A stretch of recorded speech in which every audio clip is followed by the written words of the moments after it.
Hi, everybody, and welcome back to Amaria Healing Podcast. I'm Nancy, and I'm all the way in Canada with my very special guest, Jamie Shepherd. Hi, Jamie. And she's from California. Whoop, whoop. California. I love that song. Anyways, so this is our second podcast from the one that we uploaded last week or 2 weeks ago, I believe. And today is going to be a little bit of a branch off from a short video that I did on soul contracts. So today we're going to go in deeper and dive deeper because there's so much to talk about when it comes to soul contracts, and it is so layered, right, Jamie? Goodness, there's a lot going on there. So I guess we'll first start off with, and let me know if I miss anything, Jamie, but a soul contract is an energetic agreement between two people or between different souls before we actually incarnate into our human vessel, right? Yeah, that is how I understand it as well. Yes. So I know, and it's hard for people to kind of wrap their brain around the fact that, oh, what we create, this is an agreement that we create energetically, and we do this for many various reasons. We do this for learning lessons. We put together what our challenges, our obstacles are going to be, for relationships, karmic, and it's for growth and our expansion, right? Yeah, I mean, everything that I read about it, it's really just exactly what you said. Is the primary focus is about our soul's evolution, right? And getting more aware, learning more things, becoming more evolved, and just really having that growth. And so the thing that our time here on earth after we incarnate is really about bringing that awareness and helping us to see those things that we need to learn. So those are, I would say, maybe gaps that we have that we need to work on. So Right. Yeah. And then let's just get into like all the different kinds, because I know like there's so many. So we have the time to really kind of go through quite a few of them. So let's talk about karmic contracts. these ones are rough, huh?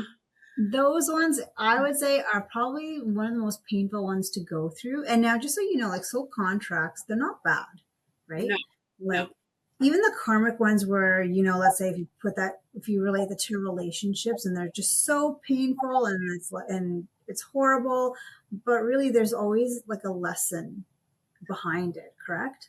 Yeah, and I think it's not about the pain. It's not about Mhm. the person and if they're hurting you, and it's not about that. It's about resolving and to learn to evolve to not repeat it again in a future life. So if you choose to come back to this earth and reincarnate again, but it's to really to make sure you evolve, and so those things are necessary. So I don't want to say nobody wants those painful ones, Yeah. but you have to sometimes go through them in order for you to see the lesson that you need to learn. Right. And it makes sense because like if you don't have painful ones and you won't be able to see the light at the end of it, right? You won't be able to see the lesson because if you don't have those, how are you going to grow and know any better, right? So that you're not repeating it again with somebody else. So Right. so before we incarnate, we sit down with a bunch of souls. I'm going to put like a little imagery, but this is not exactly how it is. But you sit around with a bunch of souls, let's say around a little table, a pretend energetic table. And these are souls that you actually, come together and create these little scenarios with each other, whether it's friends, like parents, crossed over pets, things like that. And you create these little scenarios for all these different reasons. Mm-hmm. And every single person that walks into your life, it's not a coincidence. You've actually like sat down before incarnating and said, okay, this is what we're going to do together. So one can be like, hey, well, you're going to come into a karmic relationship with me and it's going to be it's going to be super painful. But at the end of it, I'm going to learn, self-love or self-worth, so Myself, or yeah. And so part of it. It doesn't seem so beautiful at the moment, but that's um, part of it. So I know. And when we're going, because we're here having a human experience, so we're spiritual beings having a human experience. So when we're in our humanity, like we're just like, why am I doing this? Right? You forget that like this, even enemies, even like, so enemies are part of that soul contract that you do with them because on the soul level, they're not your enemy. It's part of your soul family, your soul tribe. So they're like, there's a little bit of a back and forth. We're like, I don't want to do this with you, but this is for my learning. So sometimes your enemies too, where you're just like I don't frenemies, enemies, however you want to call them, they're the ones that really love you because they're here to help you grow and level up, right? Like, Right. Right. uh, So we have the karmic. So the karmic, right? We're really like going back and to try to right some of the maybe the wrongs we did in some past lives, right? This is yeah, our karma that's carrying forwards, right? So maybe even not exactly our karma, but maybe even our family karmas or something, And so we're bringing that forwards and we're learning to heal that. So yeah, yeah, uh, it's true. Yeah, karmics are unresolved past life karma that wasn't you weren't able to complete. So you're redoing it again in this lifetime to hopefully complete it. If not, well, then you do it again. yeah, and come back again and learn it again. Um, That's why karmics can feel, if we take it, let's say in friendships or relationships, that's where they can feel so magnetic because you've already had a past life with them. And that's why there's a familiarity with the soul, or like you just know this person, you don't know how. And sometimes certain things are said where they're recognizable. You've heard them before, but you don't know where. It's because you've had already a connection with them in the past and you're here with them now to complete whatever that mission, that karmic lesson is, because sometimes it doesn't mean that they're supposed to be with you. It just means that you're supposed to complete a cycle, Listen, yeah, a a cycle, yeah. lesson. Yeah. Which is so crazy to imagine, especially when you think of romantic ones, because we always see it as kind of this destined love of, this passion and everything. But in the end, every single relationship we have, whether it be romantic or not, is definitely, part of these soul contracts. So, Yeah, exactly. Yeah. And then those like karmic ones, like, they're supposed to like activate something in you. So that mhm, whether it's activating like love or self-worth or whatever it is, that they activate something. What mhm. about Jamie? Like let's say just soulmate contracts. Oh, soulmate contracts. So, I think in the end, like those are really made for you to see that you can love and to allow someone to love you back without having to give so much and everything. So I think that's really about, there's a lot of people, myself included, who, I like to give. I'm a giver. In the past, I probably was an extreme giver. But it's hard to sometimes to let people in and to actually love you the way you need to be loved, and maybe even some ways you didn't realize you need to be loved, but you realize, oh my gosh, this is great, Yeah. And, you know, it's just really hard sometimes to let people in and not to isolate yourself. And I know, like, we'll talk about family stuff in a little bit, but like I feel like that a lot comes from my family, like history, some karma or some ancestral trauma or something there, Yeah. where I kind of have taken that isolation. I've kind of been the black sheep in my family. And so I've kind of, been that super independent one. So when you become that super independent one, it's hard to let somebody in to actually love you, and to accept it and not just to push them away and to keep it in the same familiar type pattern of what you're used to. And I think, that's part of what soulmate, like kind of especially romantic ones are for, is to help you to realize you can be loved just as you are, because you are how you are supposed to be. Yeah. And that's amazing. Yeah. No, you're so right. I mean, and I find soulmate like connection, it's so peaceful because I mean soulmates can be, it doesn't always have to be romantic, right? So it can be your friendship, it could be soulmates within your family or sibling or even your pets, right? And so soulmates are very like, I find them to be so peaceful and so supportive and just all about love, and it's more calming, so it's a very supportive contract and connection, right? So and those are brought over, from even past as well. Yeah. No, it's a lot of it brings a lot of familiarity, and it brings a lot of it brings you peace. Yeah, More yeah, than calm, it brings you peace. yeah. And you can always count on them. I know. And some people are like, oh, I want my soulmate. I don't want a karmic. I don't want a karmic connection. Says there. Like, I mean, soulmates are wonderful, but it's also, you need those karmic contracts too, because you need that awakening, you need that mirroring or that triggering, because how else are you going to, you know, Yeah. grow and learn and reach a higher consciousness, because that's really what it is. Like, everything that we're doing is really to reach a higher level of consciousness, right? So Yeah. every contract that we have. So yeah, so there's those ones. And then you touched on something really, really like like this is one I would say one of the most primary contracts is the parent child or ancestral contracts. Like those can be, those shape you Oh, big time. almost, It's right? it sets you up for your life of learning, right? Yeah. So that one is like, I don't know, it's kind of I would say something, but I'm not going to say it right now. Oh, But say it, do it, I do it. was I was going to cuss a little, but I'm not going to do it right now. You can cuss, whatever. I was going to say it's a little bit of a Sorry, mind. parents. It's got a little bit of a mind fuck, because just thinking that we come in to learn these things from our parents and to evolve and to heal certain things, whether it be from even their lifetimes or even past, much further long ago, type lifetimes. That's really interesting because it is they raise you, they kind of shape you into this little human, right? And then kind of sets you out in the world, and you start doing all these things and dealing with all these people, and you're here still learning, but you're also here to heal some of the stuff from them. So it's like, what? So it's like, not only do I have to heal the stuff going forwards, right, the other lessons that I'm going to learn going Yeah, forwards, but I also then, whatever happened during that cycle of being raised, there's those pieces, there's a lot of trauma things that come up for yeah, people.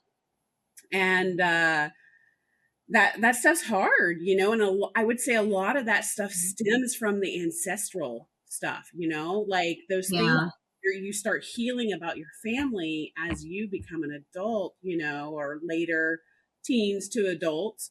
Once you're more capable to comprehend that stuff, that's crazy to imagine that the whole time you were in that process, you were going to have to go back and heal that later.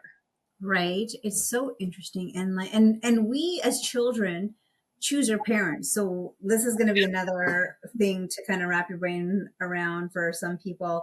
Like, we actually choose our parents. So you chose your parents for that very same reason, so that you can, like, heal some of that karmic, ancestral karma that's not, and trauma that's not even yours, like the generational trauma. And then, but by doing that, they're playing also a part and a theme, because they have their own contracts. So there's so much going on within, like, all these different connections, and sometimes it's so painful. Like, some souls have the most painful contract with their parents, because some of their parents are narcissistic, some of their parents are very abusive, connected to, like, addiction and alcohol and mental illness. But that's, again, all part of the ancestral, what's been passed down ancestrally.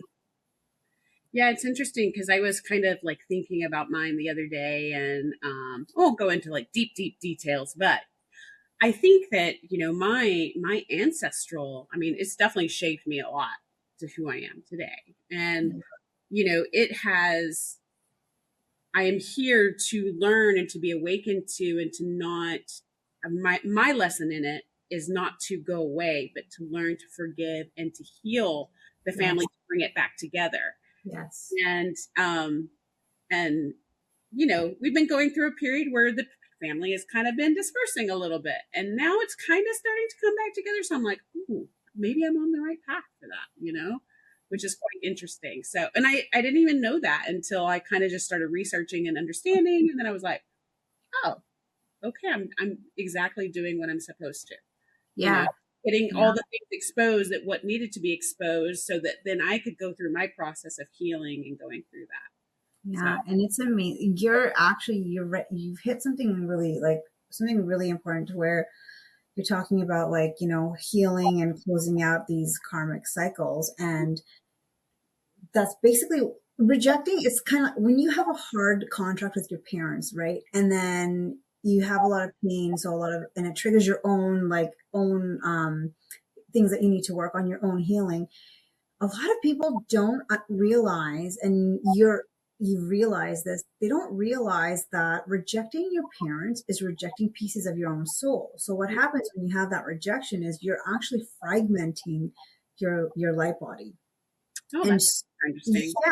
yeah, so if you ever like because with energy work and stuff like that, like when I can see fragmentation, rejecting your parents is basically because they're a part of you, right? Like they're connected to you. So you're rejecting your own soul pieces, you're fragmenting your own soul pieces. And you know what? I've learned and I've seen that that actually can block you from your own abundance.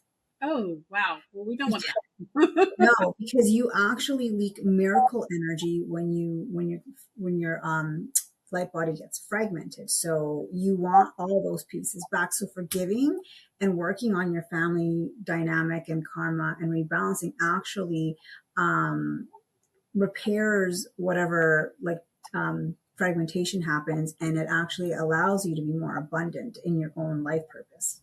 Wow. Yeah. That's interesting. Yeah, I was just thinking through like my process, and definitely, I'm definitely more at peace with that happening, and it's not something where I can have that conversation with them. It's something my own processing that I'm doing internally, right? It's not Yeah. something this big closure or big Exactly. moment, it's just going inside and really searching inside of I need to evolve to be able to forgive and to process those traumas. So that's Yeah. an interesting process. So Yeah, and by doing that, you're not identifying with that pain anymore, right? That's where the forgiving, the letting go sometimes can't happen like with people that aren't aware, right? So it's more the internal work, forgiving it, putting it out there, and then shifting and being different in your own being, right? And then it'll ripple though. It'll ripple because and even if you do have like some tough conversations, well, hey, this is how you made me feel growing up, and it causes a seed to be planted and some awareness to have them also work on that, because you are actually here to mm, actually heal that generation, complete that karma, right. right? Well, you just said something really interesting too, because really what you're kind of hinting at is, and you didn't say the word, is about boundaries and what your deal breakers are and setting those. And you can communicate those or you don't have to communicate those. They will feel them regardless of if you Right. communicate or not. They will feel that you've set a new boundary and change the way you're behaving. And then therefore their behavior then will start to change as well because it's a Yeah, domino effect. So it is. Yeah. interesting. Those boundaries are really important when it comes to this. So Yeah. I mean, I know for me, I know that my connection with my mom, I mean, your mom and your dad obviously play a huge role. Like my dad played, like for whatever that soul contract was, he left when I was 5, right? So obviously there was a soul contract there that like I had to work on abandonment issues and rejection. But I also have a really strong contract with my mom. hmm. And it's very important that I heal that and repair, because when I was younger, like we were like this, like we just did not see eye to eye and had a lot of friction. But now, as there's more awareness with like, oh, healing your ancestral lineage and healing, like, like just yourself and generations and healing that, I realized like, oh wow, like your mother is a really, and father, they're really important figures in your life. And so you want to heal that so that you can, and then like I've noticed a shift. So we're so much closer now. And like, so we've repaired a lot of that a lot of that family trauma and family dynamic. Yeah. Yeah, that's super interesting. Yeah. Let's see. What other kind of soul contracts do you find that you find in your life? Oh, there's so many. I mean, even with like my son. So like he was so cute when he was 4. What did he say to me? He said he was so gifted at 4. It's funny because they forget their soul is so pure and they're so open and they have remembrance until experience takes over, and so it shuts off that Mm, that sixth sense, right? But when he was little, I used to ask him, like, just to see if he knew anything. And I'm like, hey, Theo, do you know what reincarnation is? And he was 4. Okay. Like, I'm like, this guy, he's not going to know anything, but he said yes. And I'm like, explain to me then what that is. What is reincarnation? He's like, Well, take a car battery and take a car. The soul is the car battery, and you can put that into different cars, into different, like, different. Oh, I'm that's like, a good analogy there. no, I'm like, and then one time he said, in a past life, I was your father. Now So he was that, 4 or 5, but since then he's kind of disconnected from that. But I was like, so there you go. So soul contracts. It's just crazy. Yeah, yeah, it's just crazy. yes. How many, just a question, just a thought. How many like souls do you think that we're connected with, like in the universe? Is it just a like a small group? Is it a Mm. group? Is it like do we just like take the lottery? I need to work on this, and I'm gonna pull this one and be like, hey, Oh, and them. goodness. That is such a deep layered question. That is so deep because we actually have 144 oversouls, Mm-hmm. plus more, plus more, plus multidimensionally. So getting into how many souls we actually, I'm just like, wow, I don't even think we have enough time to talk about how deep that actually goes. And it's so detailed that, like, we're in and out with so many different souls. That's Yeah. why when a lot of people like have a hard time letting go of, let's say, a soulmate, Mm, right? And they think, oh, that's it, you only get one soulmate, you only get one true love. That is so not true. You have a continuous amount of souls that will come in. If this learning lesson doesn't work or doesn't happen, or other soulmates will come in, like pets. You have a yeah, pet I do. And he's a who is parent. a soulmate. He's my soulmate, and he's been with me before. I know that.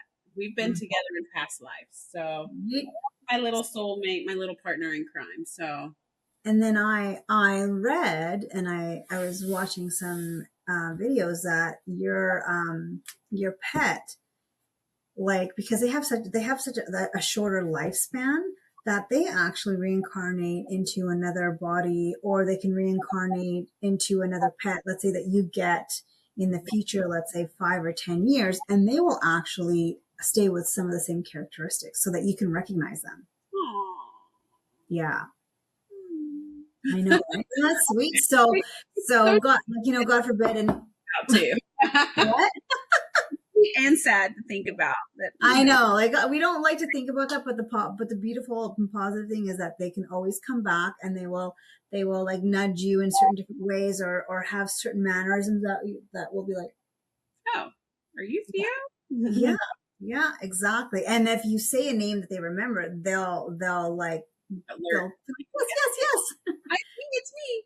Yeah, so they really never leave you. So, like, whether in spirit or whether in the physical, they actually don't leave you. They're part of you no matter what, and they will always incarnate So with you. comforting. So comforting, you In know? it, like, you're Yeah. never alone. So that's really, yeah, pets. I think that's such a really unique dynamic, that like some people have like a soulmated pet. Like, yeah, Oh, that makes it so special.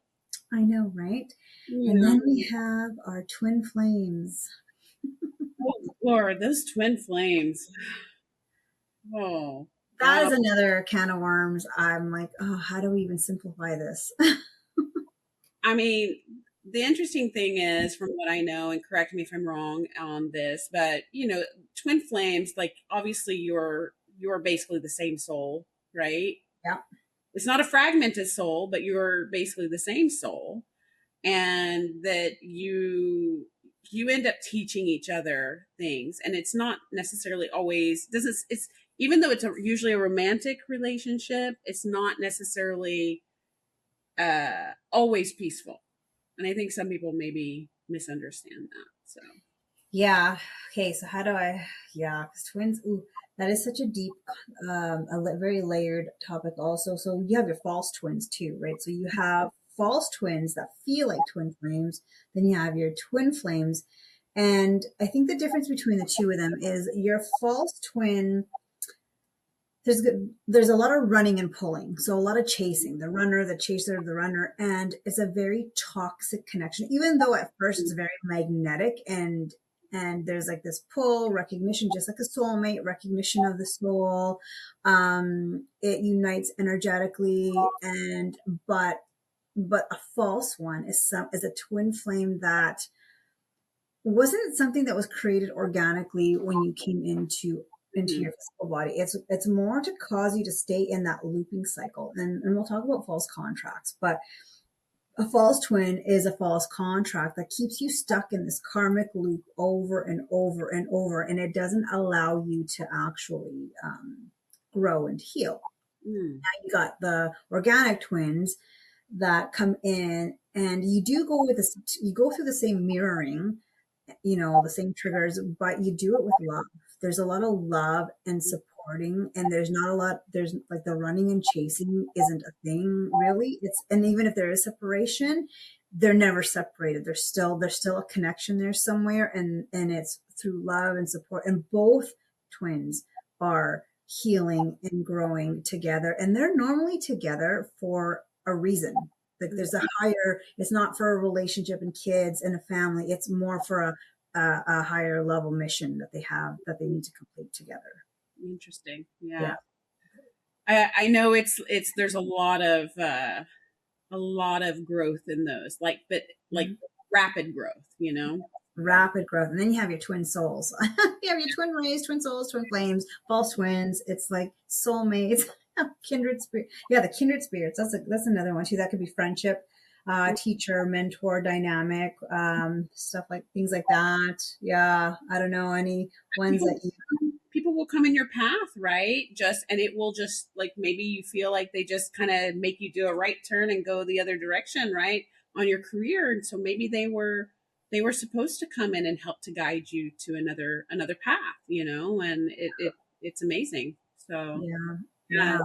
So it's not just romantic, it's not just family, it's like everywhere in It's everything we everywhere. Yeah. do. It can even just be a stranger that like just a stranger, but there's this really like interesting like experience that you had with that person Or message. or Yeah. message, and it's like, Okay. it's still as impactful as if you were in a relationship, right? Yeah. Yeah, So timing really, the length of time really doesn't matter, because the time doesn't exist other than here on earth, right? It's so linear here, but like time really, doesn't mean anything. So you can be with somebody that's like a month and have that so impactful to you. You can be somebody with 15 years and it never triggered anything. It was just so surface level that it didn't ignite anything within you, right? yeah, yeah. I mean, it's crazy. So Yeah. So those, and then touching on the false twins, like false contracts, like yeah. those are really like How do you feel that we recognize that? the false contract. Well, the false contract is something that we haven't actually created organically. Yeah. So it's something that, like, before we come in here, we create our life journey, but false soul contracts are not created by us. They're actually created by AI overlays, false light, false idols, fear, astral forms. Yeah. Yeah. Yeah. And they normally hit souls that are healers, light workers, star seeds, angelics. They do that so that they kind of rear you off your path. So Mm, they'll bring in false twins, false soulmates, people, even they can even put in, like, sometimes there's interference where you're born into a karmic family and the family's not even yours. So there's no soul connection. It's created by them to keep you stuck in abusive family dynamics. oh my goodness. Have you ever experienced anything like that? Like No, like with the family dynamic, no, I haven't, thank goodness, because a false soulmate? a false soulmate, yes, well, those are also, they can be your narcissist empath. Mm, They are contracts, but sometimes they can bring in those narcissist empath abusive contracts to keep you mm, stuck. So yeah, I would want to say yes, I've experienced that, and it's completely just like painful, painful, painful. But even in those contracts, you can still find a learning lesson in them. for sure. I think that's the biggest point of all, is always looking with any relationship, whether it be friendship, romantic, family, whatever, what value are they bringing to you, and what are you learning from it? Yeah. And it's just that they're giving you something. It's just like how you feel about it. What can you do differently, or what do you think you need to learn from it? Yeah. You Um, know, something that I was thinking about, and I don't know, maybe you have a little bit of insight on this. Okay, so okay, I'm gonna go deeper here. oh The boy, Matrix. Okay, so tricks. Earth is a matrix for those of you that don't understand. It's a program that keeps us stuck in like looping patterns that where energy is being siphoned from us, and this is where reincarnation comes in play. My thoughts were, how does that affect soul contracts? Because if we're in a matrix, okay, so it's like the 9 to 5 job, pay bills, a lack of awareness of what's going on, and we're making these soul contracts within this matrix. How does that work? I was thinking about that the other day, actually. Yeah, but I think that Let's comes go down this rabbit hole. like, because when we incarnate, right, we our memory of all of that is wiped, right? So, and that's partly due to the matrix, right?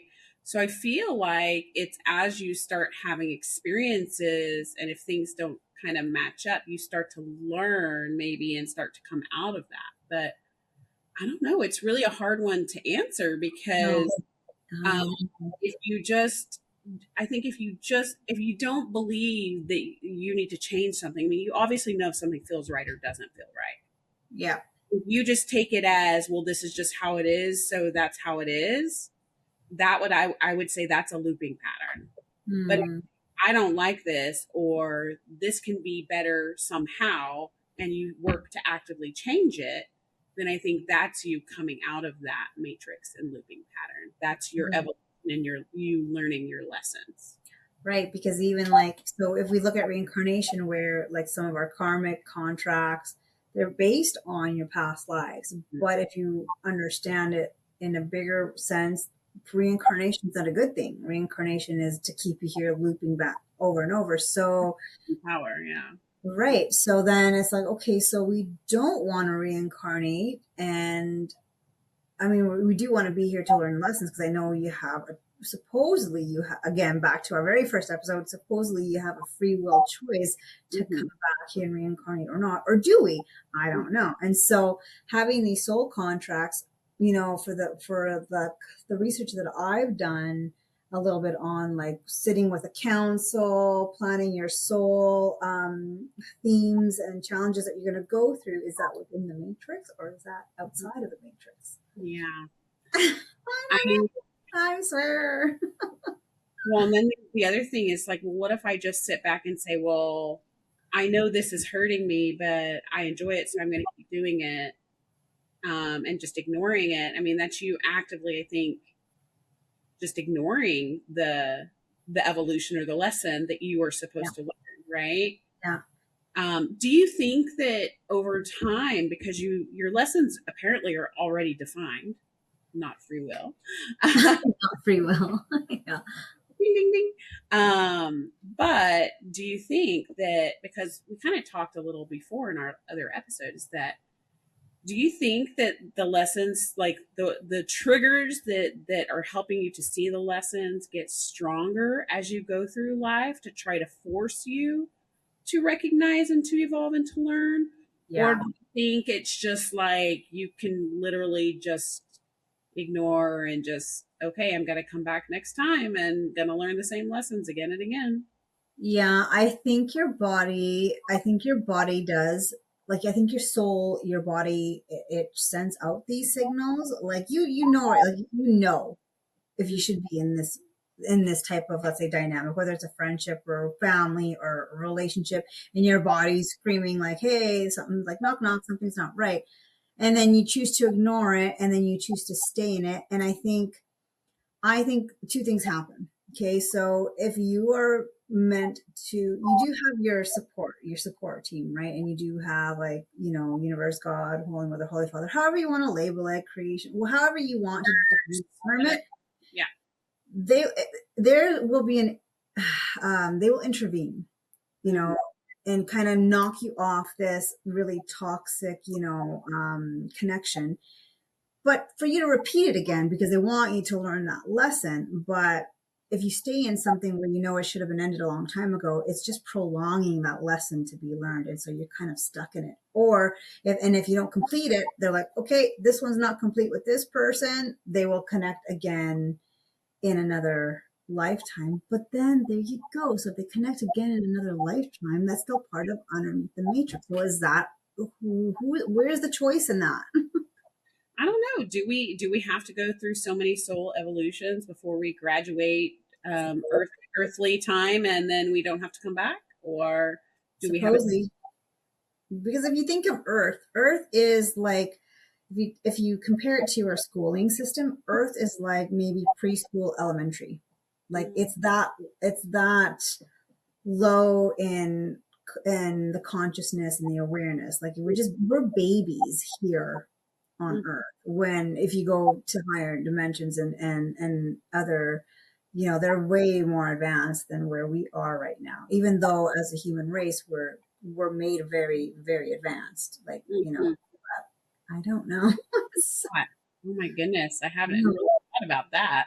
Right? So, like, I know, and I'm totally veering off topic, but yeah, like, it's crazy how, there's so much learning to do, and then there's so much false history here. So how does that affect your soul contract? When there's so much false history, you've got governments and politicians and things like that, like tampering with real history. It's like, how can you, there's so many obstacles to prevent you from completing your soul, like your life purpose or whatever if you have a mission or whatever, the awareness.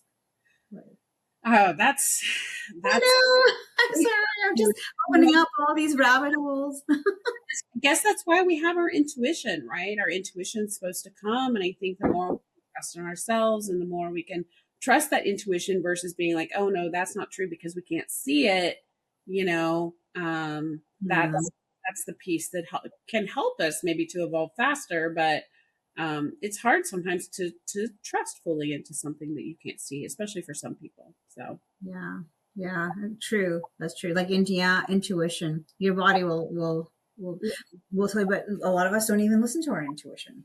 But that's what I'm saying is that if we were taught, as a younger child or something to believe more in our intuition, we would start to believe in it. Yeah. But we don't. We are taught to believe in history and facts and whatever, and Supposed facts, they're alleged not facts. necessarily true themselves. So Yeah. anyway, but Well, that actually is quite interesting because, how do you connect that then with like soul contracts with trauma then? I Trauma bonds and soul contracts, yeah. yeah, I mean those ones I feel like some of those trauma soul contracts are karmic, right? So it's karma forwards. But I Right. do believe that, when you're younger, a lot of people experience different traumas that are coming up during your lifetime that are not necessarily past. However, those things happen, right, to make it where you can heal it, in this lifetime. It's still to teach you a lesson of something, some kind of thing that you're supposed to learn, which is really bad. But then when it comes to like romantic, for example, trauma bonds, why people can't go away and everything, I think those are lessons that are, they're not really full contracts, but I think the lesson there in itself is just believe in yourself and to love yourself enough to choose you over whatever that situation is. So Yeah. You actually make a good point because sometimes, um, how can I explain this? Sometimes, like, okay, you have a connection with somebody. I'm going to put this more, well, you can also relate this to friendship, but you have a strong connection with somebody, let's say romantically. And then it was like, wow, like it felt destined and fated. But then all of a sudden, all this like traumas kick in and then you separate. But then after a while, time goes on and then you start to feel the energy again. You start to see numbers, you start to see their name, you start to see all these synchronicities. And what some people don't understand is they think that, oh, we're supposed to realign again. But Mm-hmm. no, you're right. That's more of an indicator that says there's still an energetic lesson that you haven't learned from this connection. Mm-hmm. So this is for you now to complete that that karmic cycle. Where most people are like, oh no, we're meant to be together because I still feel them, I still see them, I'm still dreaming about them. So if they come into your dreams, like again, if you get these synchronicities and you feel them, it's because your soul still hasn't ended a karmic or gotten that lesson. Well, just closing somebody out and moving on from somebody is not necessarily the same thing as healing and actually closing that Yeah. karmic lesson or whatever the lesson is, right? Yeah. Same thing, right? You can choose to just shut it out and actually not learn it. Yeah. Yeah. So, I mean, Yeah. I You're right. guess there's the free will we were searching for. Yeah, that's so true. Yeah, and instead of saying, is this happening to me, or why did this happening to me, it's more like asking yourself, okay, what am I supposed to be learning about this, and what am I supposed to take from this so that I can move forward? Because a lot of us stay stuck in like, why did this happen to me, or why do I have all this bad luck? But if you shift that energy into like, well, no, what am I supposed to be learning? What is my self teaching me? Because really, it was ourselves at a higher level, right? Like, what am I supposed to be getting from this instead of like turning it around? So, and then by doing that, you're breaking that attachment by going inwards and then saying, okay, what do I need to forgive, or what do I need to change within myself? So if you take it to self, you then start to you send a ripple effect energetically to the universe, and that's where these contracts then start Mhm. to like end, right? Yeah. Yeah. No, I think so. I mean, I think it's about once you start to have that realization, right, on whether or not you're still learning something from that person about yourself, Mhm. right?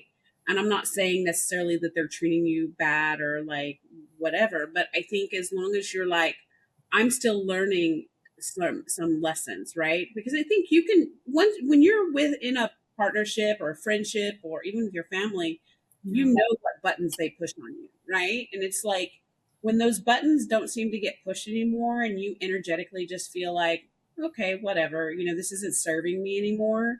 You've it's kind of a signal that you kind of learned that, right? You can Yeah. move on. It's that lesson is to be done.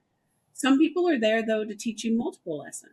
So sometimes you need to have that too. You have to have that in mind is that they're there to teach you multiple lessons and you can feel if that's still serving you or not. And it's not Yeah. using a person, I think. I think it's just you intuitively feel that you are still in need of that relationship of whatever it is in order to complete your lessons that you need to Yeah. learn.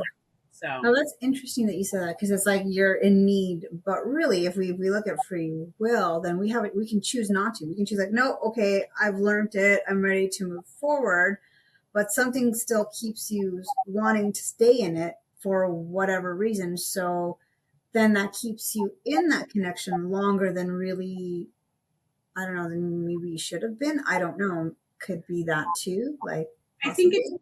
it's just in how you look at it, right? I think I Yeah. hope that I've started to look at all my relationships, and maybe Mm. that's kind of weird for people to imagine, but I look at all of my relationships and what am I learning from these people? Yeah.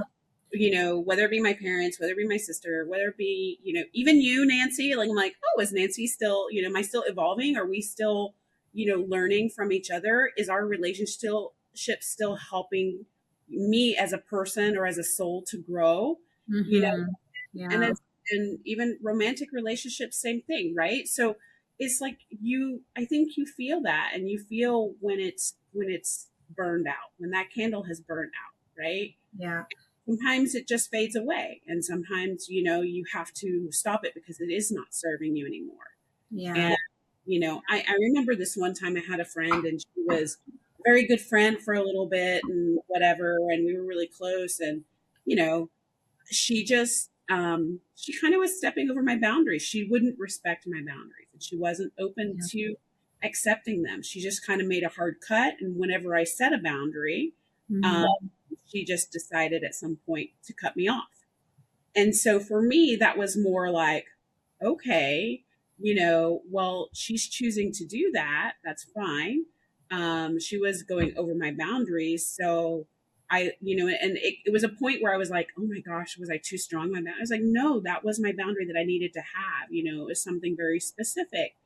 And she really went about it and was kind of like lying to me about it Yeah. to stay friends. And I was just like, this is not, this relationship is no longer serving me. So I didn't go and try to be like apologetic for my boundary or something like that. No, I just let it go gracefully and said, okay, it's time to go. So that's fine. And that's not, some people will stay in your life forever and some people they won't. And I think that's Yeah. so. Yeah. For different, yeah, it's true for different reasons. Yeah. I can relate to that. I've had friendships where they've crossed, well, my boundaries, but also friendships that just ended, like even sometimes like out of nowhere, and trying to figure out like, okay, why did this happen? But then also understanding that, okay, it wasn't about me, it was about that other person for Yeah. whatever they had going on inside of them. And so it's having to, like you'll never forget the memories, like the good memories, but it's having to let that go, and not feeling like an attachment, because attachment is actually interesting now that we're talking about this with soul Yeah. contract. Then you've got attachments where Yeah. you're connecting to something because you're actually like attached, right? So Mhm. yeah, I've had to let go of friendships and like detach from that, and just bless them, and and for whatever it was, and just thank universe, and be in gratitude, and yeah, and forgive them, because sometimes it's hurtful, especially when you have like soul family friends, like really monadic friendships, Mm. and you know that you have past lives together, and yet all of us, and then that like kind of gets like, you have to let that go. It kind of hits you differently than just like just a friendship that you've built with somebody that doesn't have that depth to it. But yeah, some of those soul friendships that you have to let go of, they can be just as like hurtful as a relationship, if not maybe even more. Oh, Like, for sure. No, yeah, I mean, and people change, right? Depending on what yeah, is that they're here to learn, right? I mean, think about people that maybe mentally are not okay and suddenly go down a different path. That doesn't mean because you were friends or whatever that you are meant to stay with that person and support them through all of that.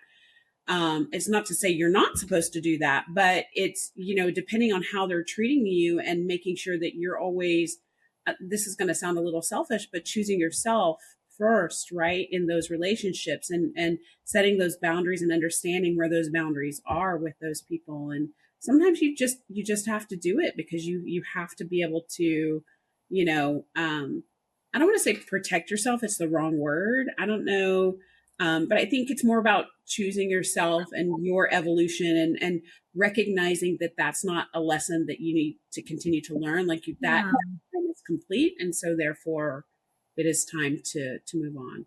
I know yeah. I was taught when I was young, like it was, and I always thought that whatever friends you have when you're young, those are your friends for life. Right. So the first like friend breakup was like horrible. And it's Yeah, like, you're just like, oh my God. You just think, oh my God, these people are in my life. Are they not my soulmates, and whatever. And yeah, no, I mean, people are meant to go out of your life, and different people come in at different moments. And yeah, yeah. No, you're right. It's like okay, sometimes, long term ones too. It's okay. It's good to have yeah, that. That's what's and sometimes those soul friendship contracts are just meant, like that was their purpose. And some of them can be painful, and so if you're stuck even in that past, like sometimes we're not just stuck in relationship past, but we're also stuck in past friendships, and trying to figure out what happened, and trying to, like, you if you're one thing I understand about your soul is like, if you're stuck in past, so if you're stuck on certain relationships or certain friendships that ended, a piece of your soul, oh, is that Theo? pause for a second. Think about where you are. We're going to have to cut this. So that Jamie, that's Theo barking. I think someone's at the door. So we'll wait till Jamie gets back. Yeah, I'm actually in the middle of recording something. That's It's funny because Theo and Jamie have this beautiful soul contract and connection, soulmate connection that's so deep, and it's just such a beautiful thing to see. But there he is. That's another like podcast episode in itself, like soulmates as pets. You know what I mean? I'm so sorry. Somebody came to the door, so I had to protect. Yeah, no, like, hey, you have to. All So, right. Let's kick back what you were talking about there. yeah, I was just saying how, like, if you stay in your past connections, like whatever, relationships, friendships, pieces of your soul is actually still in that, still still talking to their soul, but in the karmic energy. So this is why it's so important to like complete your soul contracts, because even with the thoughts of, I want them to suffer, or I want them to, regret leaving me, or any thoughts, any negative thoughts that you have about your past, or I can't believe that this friendship is broken, like anything that kind of keeps you stuck there is a piece of your soul still fragmented to that connection. So this is why like ending and completing is so important, so that you can retrieve all your soul pieces and be whole, a whole person, so that anything else that's wanting to come in has the opportunity and the chance to blossom. Because if you're stuck in a past relationship, good luck. Even if a soulmate does come in, or let's say a twin comes in, you're never going to be able to be aligned, because you're not going to hold that enough energy to hold it in place, because you're still stuck here. So you got your soul here, pieces here. So you want to bring that back in, right?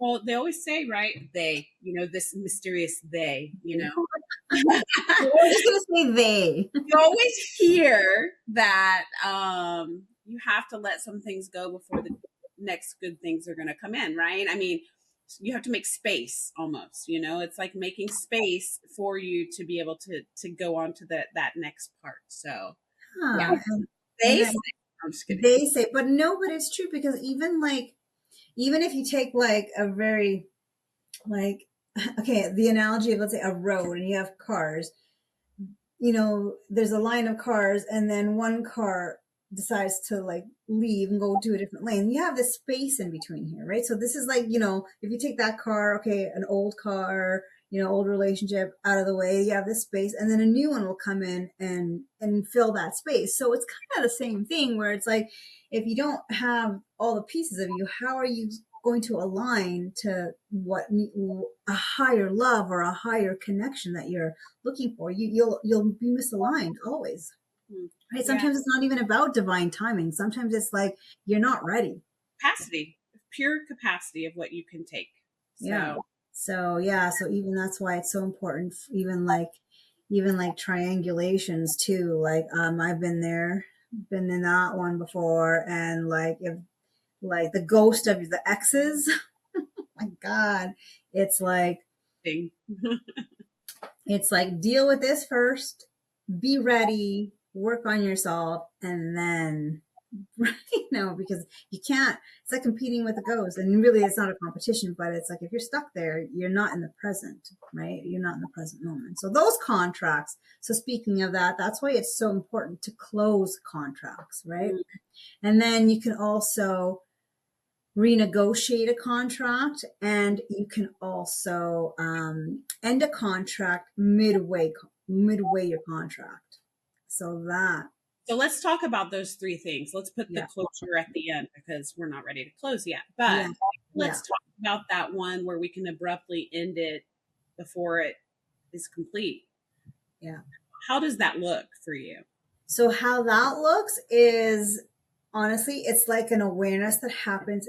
There's a shift in you that happens, and you just know that it's not going anywhere. Like, you know that they're, because of whatever the triggers are, and you had already that experience. It's almost kind of like vetting, when you're vetting a new relationship, but it feels familiar. So you already know that, oh my goodness, I'm in a familiar, almost patterned relationship, but I have this awareness now. I understand contracts and connections. I understand that this is a contract and it's the universe testing you. This is a test. Just about to ask you, do you think that's a It's test? a test. The universe is like, okay, here you go. Okay, let's see if you really learned this. Here you go. Mm-hmm. Let's see when your awareness kicks in. The awareness kicks in.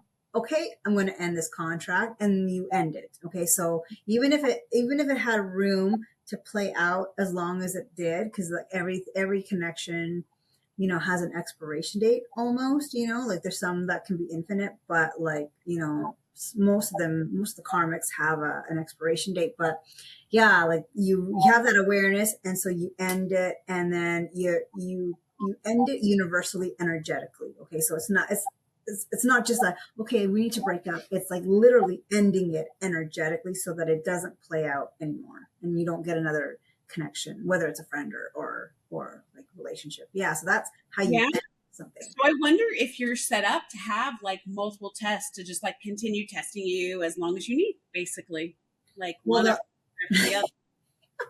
I don't know if it's as long as you need or it's as long as if you're not getting Well, it. as long as you're not there, but if you're making these soul contracts before, it's like, okay, you're going to come and test me. Okay. And then if I do with you, then you're going to come and test me. And then you're going to come and test me. It's like this, I don't know. I'm just seeing this like nice little line up in the Yeah, universe, just standing there going, yeah, and you're next, and you're next, and you're next.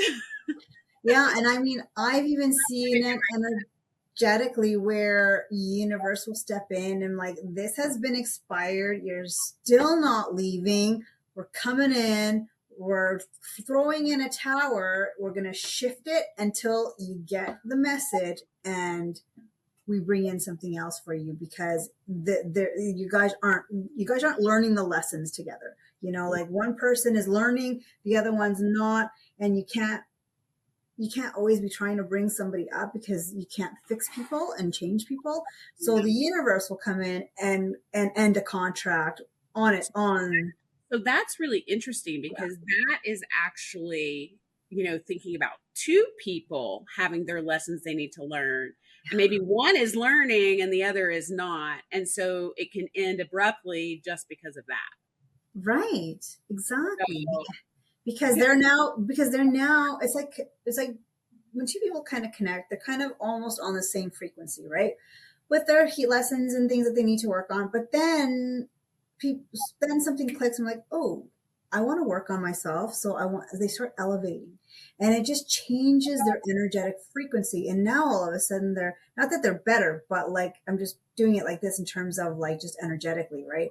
All of a sudden they start shifting in energy, and now there's like a misalignment, right? So it's going to end regardless. You can prolong it, but it's just going to cause more chaos if you don't end it, because the more you prolong something that's misaligned, the more chaos you're going to have. And then if the universe is like, oh my god, they're not getting it, boom. amen. Come Well, on. it's really funny because I've read about some of this type of stuff and just like done some research on it, and it's like it's for the person that is evolving, it actually doesn't become dramatic for them because they just realize their self-worth, and so for them it closes calmly and they're able just to move on, but and they can see the positive. Yeah. Maybe not so much. It's a little maybe more abrupt because they're not ready to let go. But for the one person who's evolving, or the one soul who's evolving, it seems to be a little different. Well, actually, that's one of the telltale signs that It's it's misaligned. a karmic connection, or a connection is completing, because there's an awareness there. There's a sense of peace to it, and then you close it out, and so that's a telltale sign that like something's about to end, or the cycle's over. Yeah. So yeah, you're more peaceful in your decision. You walk away with lots of love, lots of peace, no hard feelings, understanding the lessons and wishing them well, forgiving yourself, forgiving them. It's all, Hmm. Yeah. No, that's interesting. Okay, so that's the ending. Okay, let's talk about the renegotiation. The renegotiation. Yeah, So I had a renegotiation. you did. Let's I talk did, but did it turn out very well? about I don't know. I'm still trying to figure that. So it's kind of interesting, and this renegotiation I've had with like because I was connected to this person for many past lives, all the way to Atlantis. This is like one of my last relationships. It was very very long, and I actually went to Sedona with another group of girls, and I saw this Akashic reader, and she right away picked up like, oh, this person's in your field, but you've had so many like lifetimes with this person, and all the way here I'm like, yeah, yeah, on the confirmation, wow, somebody else told me this and I'm in a different country. Right. And so she's like, but they're saying that like, because the way that we end all the time, it's always tragic. Like there's either a death, or like in Atlantis we drowned in one lifetime, he killed me. Yeah, yeah. And I'm talking about tragic death, not like it was like unrequited love, but it was always something tragic always happens. So she said, let me go into the Akashic records, because there's like gatekeepers there, and see if we can shift a timeline and renegotiate that contract that you have in this lifetime, to see if it can, if we can change an outcome for you guys. And so she did that and got permission, and yeah, so the shift was that we wouldn't end so tragically anymore. Like, because it Mhm. normally has a tragic end. And the way we ended our relationship, it actually wasn't. It was more, it kind of was a very slow process. It went into like friendship, and then it just kind of like Fizzled. fizzled, Fizzled. versus like a really hard like betrayal or something. So that's one way to renegotiate a contract, is I think it has to be like done through like the Akashic and all that kind of stuff. Like not all the time. So how would that's you one way. do that if you like, I mean, if somebody were interested to do so? So then you would literally tap into the, okay, if you didn't do it like through, let's say, through somebody that can shift it for you, and you were trying to do it by yourself, then that's you tapping in energetically and literally with the intention, and with like, not through ego. Okay, because if you shift something through, if you want to shift something through ego, it's not going to take, Mm-hmm. because you're trying to force something, right? But if you shift something through, let's say, heart, Mm-hmm. and you can feel that this is where intuition kicks in, and you can feel that there's an actual path to growing together. Mm-hmm. um, and if their soul also agrees and aligns, you put Mm-hmm. it out energetically. So this is actually between you, your team, and the universe, right? And the other person and their team And and yes, and the other person, because I mean, you can want something to happen, and if they're on a different soul purpose, then good luck. mm, So yeah, so you can do it energetically that way alone, if it's not ego based. So if it's not something, but I really want to hold on to this because I just can't see myself with anybody else, knowing that there's more, there's a higher love coming in. But like, no, no, no, I want to stay here, and you're triggering the crap out of each other. Chances are you're not going to be able to rewrite that. Maybe you can, maybe you can't. I don't know. But like energetically, it has to be heart spaced, and it has to have full intention, like well, I pure, would say pure too, you intention. have to see positive movement on both sides, and for it to be able to be renegotiated, right? You would have to see some sort of lessons being learned that was on the original path in order to then renegotiate it. Yeah. So, And you know, understand this too.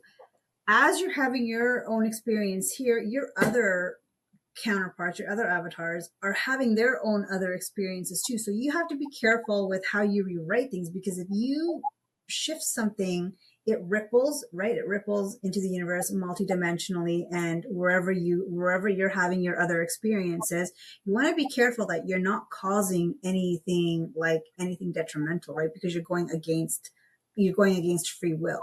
So you have to be super careful, because what you do here affects all your other incarnations wherever you are, all your other souls. Yeah. That's crazy to imagine, isn't it? So yeah, so that's how you can actually those are a couple ways. I'm sure there's more ways. I just know from my own experience those ways. So and Yeah. then closing out is important, of course, ending those contracts because you just like why Yeah. are you hang on to them? Well, just acknowledging that relationship of whatever it is no longer serving you, and it's not about serving you, but it's no longer, you are no longer evolving with that, right? You're no Yeah, longer learning, and I think that that's a big thing that people don't understand. When you're on this earth, you are learning your whole life. You're not just learning when you're a child. Your entire life, you are learning and evolving, and that is the most important thing to understand, and that's just the human side of it, right? But yeah, the same goes for the soul. We're here to continue to evolve and to learn and grow, and I think that that's the most important thing is when some of these things are finished, just like yeah, when in school, when you've learned something, when you've learned it. yeah. As an So as an intuitive coach, like I don't know how much you've experienced it, but how does that affect you, like when you see other, let's say when you've connected to other people and their relationships, knowing that it's complete chaos and toxic, and that it should end, like you haven't, like, how do I say, not that because that's your opinion, but you like you felt it, you've seen it, however, whatever your clairvoyance is, mhm. like how does that affect you? Does that drain you, or does that, like, or can you hold a neutral stance to be like, okay, well, and not have it connect you, because that's also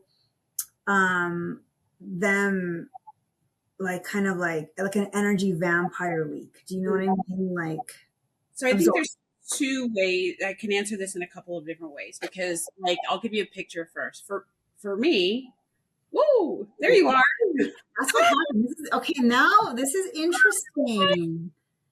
Okay, so Hey, we're talking about it. We're talking about it. I'm going to paint you a little picture that maybe people can more relate to. Right? It's Okay. like you're watching a game, whatever game, sport, whatever thing you like.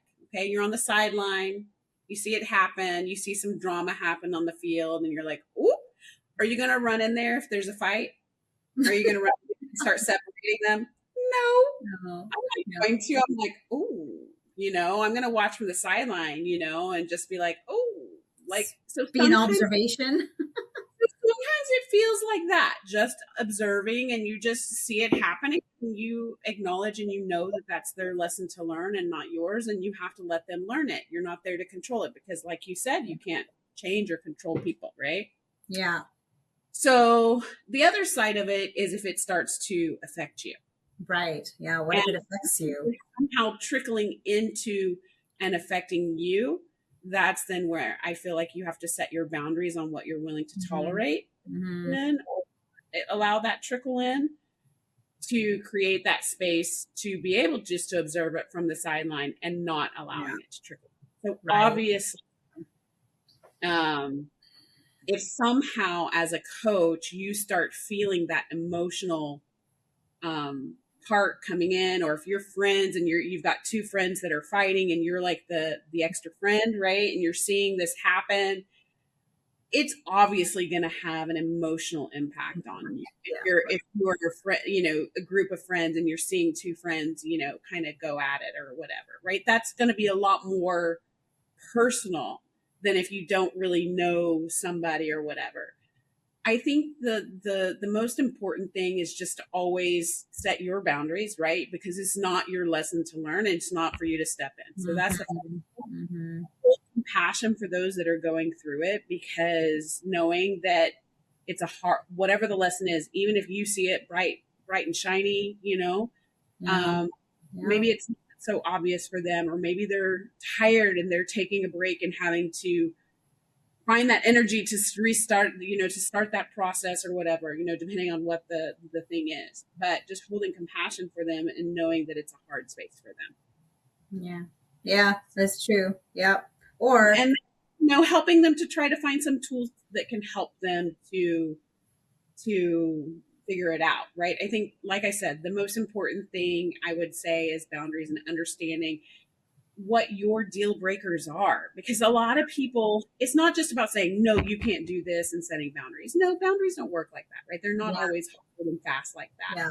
But just knowing, like, if it's coming to you and they're coming and crying to you and you're having to always console them emotionally, it's hurting. Mm. That has to maybe stop. Maybe they need to find another outlet, right? If you're in a group or whatever, or Right. something. So Right. Yeah. you just have to find that boundary, and that's Yeah. why you have people, coaches, and therapists and all that kind of stuff, so that you can work on those things maybe with somebody more neutral. So Yeah. Yeah. And you do have also the free will to be like, hey, no, like I'm done. Like if you meet your threshold and you just can't anymore, you do have that right with free will to be like, hey, got to end this friendship contract. I'm yeah. sorry. I love you though. I wish you Well, well. you could even pause, I would say, the contract. I think we didn't talk about it, but I think Pausing there's a contract. There you go. yeah, There's another one. there's a pause. Yeah. I think that's a very fair one. Sometimes it just gets too much for both of you, and you need to take a step back. Both need to take a Yeah. step back, hit that pause button, and just say, Yeah. "Oh, let's come back at this whenever we're a bit more clear." Yeah. So Yeah. Yeah. There you go. So yeah, pausing a contract. That's another one. That's actually neat. I don't think I've ever like really focused on the pausing of the contract, but some contracts can be paused, like yeah. Well, I think that's what they say. It really, you would see it as a pause contract, like people that say, "Oh, I'm rekindling a friendship," or, like I had this Mhm. kind of died away, or for whatever reason, right? Whether it was Yeah. intentional, unintentional, but you rekindled it. That was a pause. That was just a natural pause of the Yeah. conversation. So if that's organic, right? Like, yeah. Yeah, yeah. Pause doesn't mean you have to say, "Oh, I'm going to pause you." I mean, no, it can just Yeah.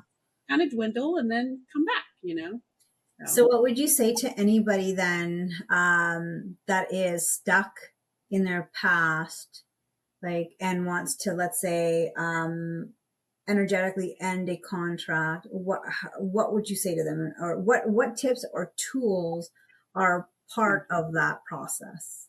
well, I think the first thing I already touched on is just understanding what are your deal breakers. So, what are the things that you're willing to accept and not willing to accept? Taking a deep look into, are you learning things from this also? Is this growth for you? Is this something, and we all know where our growth areas and what our triggers are, right? Is this a trigger for you? If it's a trigger for you, then you probably need to work on it. So I would say, you know, I guess before even understanding your deal breakers, understanding what your triggers are is going to help you understand what are your deal breakers, right? Hmm. Your triggers, where different people trigger you, or if you're looking at a specific relationship, Yeah. say, "Oh my gosh, they trigger me when boom." And it's like, that is not okay for me. When they do that, that is not okay for me. Okay. Is it just when they do that, or are there other things similar? Is it a bigger bubble, or is it just small things? So Yeah. you can really understand, is it a more global issue, or is it really that one specific thing? Hmm. Just trying to understand those things, because your deal breakers will become very clear. Then you can start to figure out how to set boundaries and have conversations, about them. Obviously, you're not going to go and throw all these things at them all at one time, but it's very healthy, I would say, in any friendship, any relationship, to talk about, I can't take this when it's like this. Yeah. I Exactly. love you, and to show compassion, and to, you don't have to say I love you, but, I really care about you. But Bless them. You bless them. I understand that this is hard for you, but for me, this is how it affects me. And I want to continue our relationship, and I want to find if we can do it a different way. Yeah. And so what So are some tools? What are some, the what? then you can go into some negotiation and how to set, you can set boundaries together, or you can set very clear boundaries that you don't want people to Yeah. cross. So Yeah. And what are some tools that can help? Like if you've already decided, okay, this, energetically this is completing, what are some tools, that you're aware of that can help somebody? For anybody that's wanting to know, well, how do I do this? How do I energetically end and a contract, because I'm ready. I'm ready to move forward. So what are some tools that you've used? When you're like, okay, I see this isn't serving me, then there's different ways you can do it, and I think it depends on maybe even the level of toxicity or how much it's affecting you. You can just end it by saying that this is now complete. You can do it with yourself. You don't have to have that closure. For example, you know, sometimes, like I'll say it with my family, I can't have those honest conversations of what I'm healing with them, but I'm healing it on my own and I'm choosing to forgive them. And by me saying, okay, I'm ending that way of thinking, I'm forgiving. They didn't have maybe the tools and how I needed to be raised. And so therefore created these traumas that I have. And I'm not saying that they did it to me. I'm just saying that those are traumas that came from my up. Mm-hmm. Um, okay, I forgive them. It can be as simple as that. If Mm-hmm. you know the person is more open, you can take it to conversation, right? Right. But I would say the first thing is getting a pen and paper and just really understanding what those triggers are, grouping together similar ones to see if it has a bigger title. Like, is it that they I don't know. I'm just trying to think of like some of the ones that I've encountered, like with my family.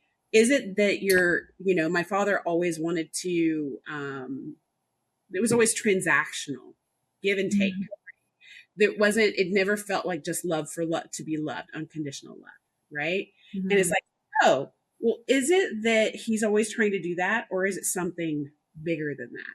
Or is it Right. something, right? Like trying to understand that. And it's like, okay, that always bugged me, but it wasn't about the fact that he wanted to try to help me and to maybe give me some money when I needed some money, right? But it Yeah. felt like that. It felt like, oh, if I take this, I'm going to owe something in on the other side. And so it probably hindered me, being able to allow people to help me. So I recognize that.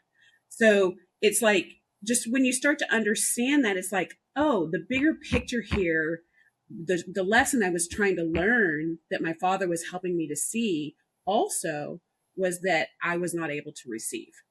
Mm-hmm. You have to really kind of dig deep and dig deeper and dig deeper and dig deeper and to understand the bigger overarching buckets that you have of the things that that trigger you. Yeah. Yeah. So So you make a good point. Yeah. So depending on like I guess the depth of the contract or the severity of what you've gone through in the contract, like just going for those of you who want to know, how do I end this? Just you don't really have to do anything very big. You can just go within and just, forgive and have that awareness and complete it within yourself. There's also for if it's like a major contract, like something that's like, connected to, let's say, false contracts and mm, let's say, false twins, that have like interference. You yeah, can go all the way to depending on what your belief system is. Like if you're Christian or Catholic, you can say a prayer. Pray to whatever it is that to mm-hmm. God, and say a prayer. Let it go that way. For anybody that's not connected, Food, show gratitude. for anybody that's not connected to religion, like you can do like candle cord cutting, cord removal. So cord removal is another way to disconnect a contract energetically. You can also do it with an affirmation, Mm-hmm. just like blessing that person, expressing, I like to use candles. You know me. I like to send candles. I like to send, put some yeah, intention behind some yeah, candles and send those messages into the universe. yeah, And that's a very peaceful way for me to feel that healing, and to feel that closure. And just to be clear, just because you have a closure on a contract, like for example, I mean, my parents are still here. I'm obviously still have parents and we still have relationship, but hmm I've that I would say that traumatic part of the contract, I would say. yeah. Yeah. Yeah. It's simple as that. An affirmation like, I bless this person, I end this karmic story and I open my heart to a higher love, like, or a Yeah. higher connection. Just by intention is everything. So however it is that you do it to close a contract, the intention and the purity of heart is what's going to cause that shift in the Mm. closing, right? Unless it's very, very, very No, almost cursive. traumatic or a hard one. Like I had this is a long story for another day, but I had a friend that had a bit of a psychotic break, and we were not romantic ever. Okay, he had a psychotic break for a specific reason. I will not out his story. However, he started stalking me. That required a very clear, hard cutting of like, this cannot work. Like, we had a great 6 years of friendship together. I learned a lot with him. And one day it was just gone. Like, we had to cut it because it was not healthy and safe for me. Yeah. So you can, that you're not going to do by energy. Probably you're going to be doing that by, first of all, telling them to leave you alone, potentially getting the police involved, whatever you need to do to stop that interaction, blocking them and all that kind of stuff. So it can be to that level too. Oh, for sure. It's always going to be physical first, but then you want to disconnect energetically because that's going to keep you tired, right? So the physical can happen and say, yes, like let's get these people involved, let's get the cops or whatever. But if it's not like severed energetically, that'll always keep you connected to that Yeah. experience where you don't want that. You want to energetically remove yourself from that experience and retrieve your soul pieces. And also you can forgive that person. I mean, that, just like Forgiveness is key.